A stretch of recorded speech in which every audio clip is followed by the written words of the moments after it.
राजस्थान की राजनीति में भी सब अच्छा हो। भारत जोड़ो यात्रा राजस्थान में अपना पड़ाव सफलतापूर्वक पूरा कर चुकी है। मैं सफलतापूर्वक इसलिए कह रहा हूं कि जो भीड़ का आकलन किया गया था, हालांकि झालावाड़ से शुरू हुई और उसके बाद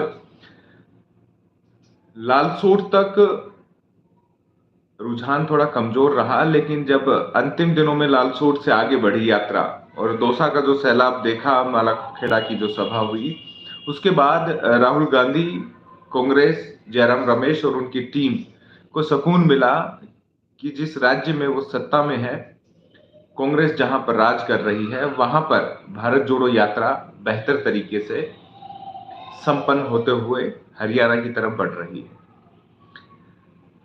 लेकिन जब यात्रा शुरू हुई, उससे पहले और उसके बाद चर्चा यही थी कि राजस्थान की राजनीति का क्या होगा। राजस्थान की यात्रा कांग्रेस कैसे तय करेगी। अब यात्रा हो चुकी है, वर्ष 2023 आने वाला है, बजट की तैयारियां सरकार तेज कर रही है, जन घोषणाओं के वादे को धरती पर उतारने की बात कही जा रही है। इस बीच में सत्ता का रुख क्या रहेगा, संगठन कैसे अपने आप को मजबूत कर फिर से सड़कों पर उतरने की तैयारी करेगा, पैदल चाल चलेगा। वहीं जो टकराव की स्थिति बनी हुई है राजस्थान कांग्रेस के दो ध्रुवों में, उनमें आखिर क्या रहेगा। इन तमाम संभावनाओं को लेकर, मुद्दों को लेकर, आकांक्षाओं को लेकर आज मैं अंकित तिवारी आपके सामने हाजिर हूं। आपके कुछ सवाल हो तो आप मुझे टेक्स्ट कर सकते हैं, अपने कमेंट बॉक्स में डाल सकते हैं। कोशिश करूंगा उनके उत्तर इसी लाइव में दूं। तो राजस्थान की राजनीतिक घटनाक्रम में इस वक्त अगर चर्चा में है तो भाजपा और कांग्रेस दोनों है। भारत जोड़ो यात्रा ने कांग्रेस को नई संजीवनी दी है।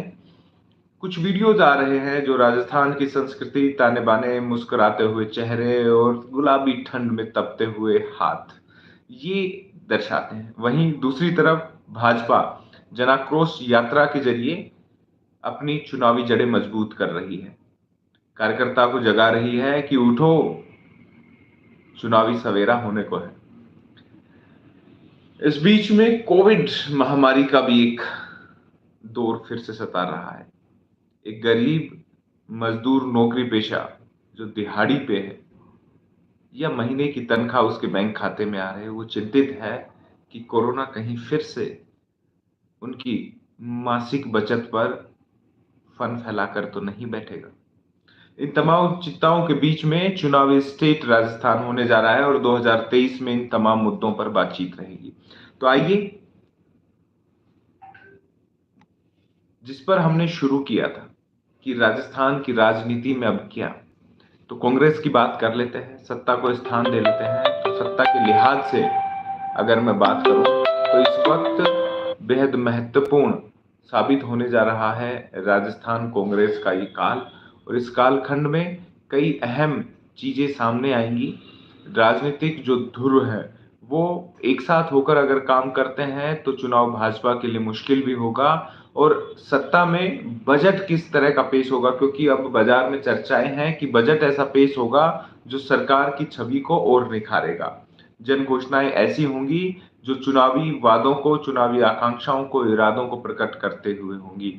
तो ये तमाम जो दो बातें हैं, बजट अशोक गहलोत पेश कर रहे हैं, तो जाहिर है चुनाव के समय अशोक गहलोत अगले लिहाज से चेहरा होंगे, या कांग्रेस साहस लेते हुए सचिन पायलट धड़ा जो धरातल पर लगातार और सोशल मीडिया पर एक्टिव है उस पर कुछ असर कर पाएगा, ये भी देखने वाली बात होगी।